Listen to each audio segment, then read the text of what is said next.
is Hector. I'm studying architecture, and I want to talk about something that I was reading the other day because I had a homework. I needed to search some article about my major, and I discovered something that was called popular architecture or community architecture.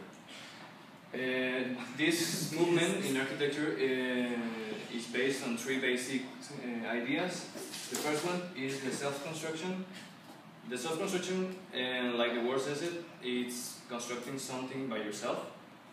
And it started in Switzerland in 1960 with a group of neighbors and one architect. They wanted to create a neighborhood, and they started to build their own neighborhood.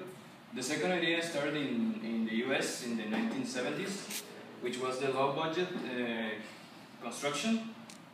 And this type of construction was applied to poor communities, and they grabbed the self-construction idea and applied it with the low budget construction idea, so they could create neighborhoods for the poor communities. Later on, in the US also, the eco-friendly construction was added to this movement. One example of popular architecture is a project that you can do in architecture in your social services.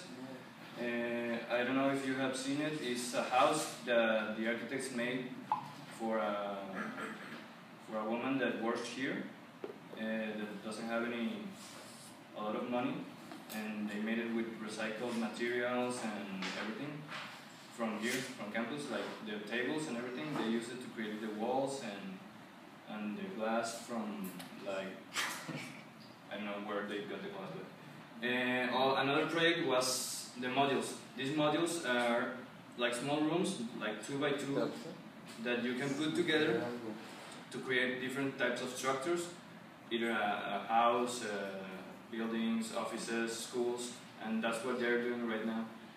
And this is administration of space.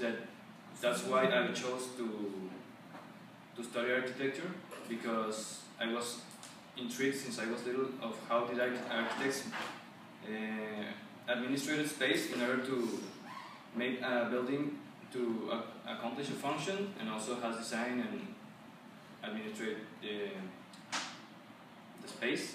And I would like to conclude with a quote from Philip Johnson, which is my favorite definition of architecture, and it is: architecture is the art of how to waste space. Waste? Waste space. Desperdiciar.